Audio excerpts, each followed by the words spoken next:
The Spizzwinks were founded in 1914. We were America's oldest underclassmen a cappella group. Brotherhood is probably the most important component of the Spizzwink experience. We do a number of different kinds of outreach. We work a lot with students in schools at varying levels. I think part of being a Spizzwink is making the best of the situations that we find ourselves in, keeping a positive outlook and appreciating what we are able to experience during our time together. Getting to go out there and really communicate with an audience is just such a joy. We really do get to go out and have a good time. Tradition is something that's very, very important to us. The legacy of Spizzwinks that have gone before is something that's really crucial. Every time we put on our white tie and tails, every time we step in front of an audience, we're continuing a tradition that has been in place for almost 100 years of men from Yale University who have entertained audiences all over the world. Really amazing thing to be a part of. The alums are very supportive of us in many different ways. Probably one of the most tangible is that they provide funding for different outreach opportunities where the people that we'd be singing for are not able to fund the concert themselves. So they enable some really amazing opportunities. I think the Spizzwink experience is such that once you're through with it, you want to give back in however you can. Most of our music, in fact, comes from our tradition. So all of the songs we sing have been arranged by Spizzwinks in the past. The oldest arrangement we have was arranged in 1942. It's Blue Skies. We still sing that song every now and then. So the songs that we sing during a concert are all hearkening back to different periods of Spizzwinks who have actually taken the time and arranged that song for our voices. So every time we do a concert, we sort of do that. We have other more obvious things. A member of our group wears red high-top Converse during performances, and that's something that's been going on since the late 60s, early 70s.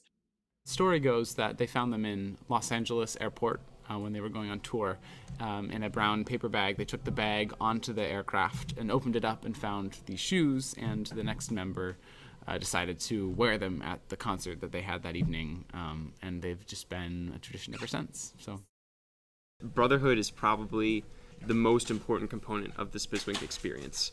We refer to ourselves as brothers because just like brothers oftentimes are, we're very, very different people. Like, we're 17 very different students at Yale with wide-ranging interests from all over the place. We come from every corner of the United States. It's been really important to have the Spizzwinks as a community, and having the Spizzwinks as this brotherhood, this immediate community to help support us and answer any questions we might have or help us think about our future at Yale has been a really valuable resource and really enriching to my Yale experience and to my life in general. It's a very non-exclusive group, very welcoming, and everyone's an equal. But at the same time, the juniors do take a leadership role, the sophomores as well, and really help ease the freshmen into the group, while planning a lot of things to help us have fun and plan a lot of activities. Yeah, more room for activities. And like the upperclassmen are also oftentimes nice mentors for the underclassmen who are looking for different ways that they might get involved in other aspects of life at Yale. You don't always get along with your brothers, but at the end of the day, you're brothers, and that's certainly and you're glad to have them there. Yeah, because they are always there for you. We go on adventures from seeing each other try and play ice hockey in the back of each other's yards. Last year we were at Max Henke's house, and he has a lake in his backyard and it was frozen over, so we played ice hockey as Spizzwinks together, saw each other fall on our butts and goof around. We also take more grandiose adventures like climbing Table Mountain in South Africa, or jumping on top of a celebration for the local soccer team in Istanbul. I would say the spirit of adventure is really it's definitely a defining feature of the Spizzwinks. What we can turn the simplest things into adventures and appreciate the amazing, grander things that we get to do as a group, and realize how fortunate we are to embark on these things together as a group. Yeah, we have a saying in the Spizzwinks, and that saying is never don't go. And we like to keep by this when we're on tour, on campus, anywhere. And it's really the attitude that we take advantage of every adventure, every opportunity that puts itself in front of us, and seize the moment with each other, and really appreciate this beautiful thing that we're able to experience.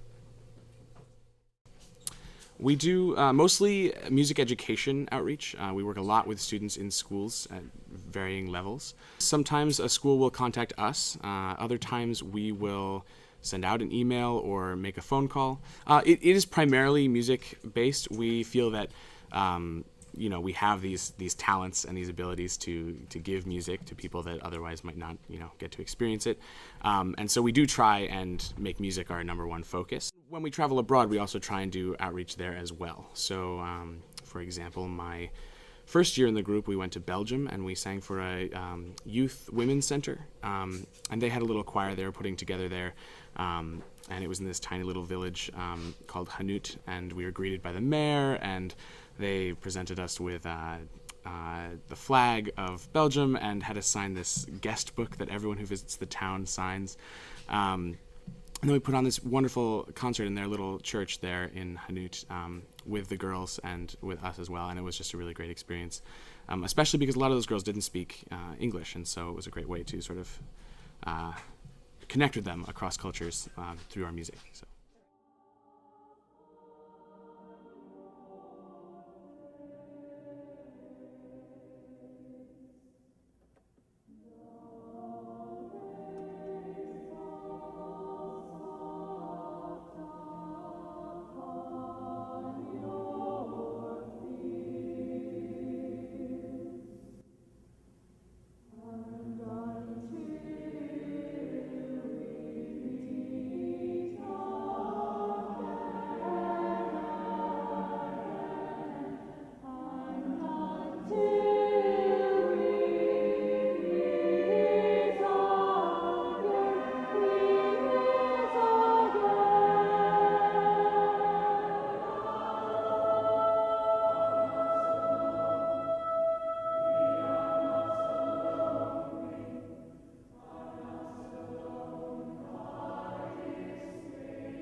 Sometimes a school will contact us. Other times we will send out an email or make a phone call. And then when we travel abroad, we have an alumni network that works to find good opportunities for us in other countries. And we also have our own tour managers who look for that kind of opportunity as well. We do about 100 concerts a year. And so every time we do it, we get a little better and we get more comfortable and more able to really make it fresh and exciting. So before every concert, we warm up our voices, and sometimes we'll also do performance designed warm-ups as well, where we'll stretch or we'll get our breath flowing so that we're ready for our concert and really ready to perform. Before any concert, I just sort of pick of all the songs that we know. I pick kind of however many we need, and then I just point to a soloist and we go for it. And for most of our songs, we have 3 or 4, even more soloists that know it. So it's pretty easy to find that. We really do, I think, aim to stay totally involved in the songs, and that a lot of times is just staying involved in the text. So, we're singing actual words to an audience, and we're trying to communicate those as sort of honestly as possible. And to do that, you really kind of have to listen every time. And a good way to do that is to listen to our soloist, and to really kind of listen to what he's doing. And a lot of times, and on a given day, a song will really mean something different. And we kind of, by staying involved, can let that happen. What do you do during a performance to motivate and encourage each other that the audience might not be, know that that's what you're doing? I think it's a little hard to hide something from an audience when we're right there with them, and we try and be as transparent as possible. But a big thing is just smiling at each other and really maintaining eye contact throughout. So, although we really do try and look out in the audience and communicate with them, we also are staying engaged with each other and making sure that we're kind of supporting our own performance within. Wait while our song smites the sky, for now ere we leave you, we heartily give you a welcome into Delta Beta Xi. While some sad and still others wonder why we heard voices in silence that pass by. But oh, fortunate night, oh, clear great big time, who hear the mystic call of Beta Xi.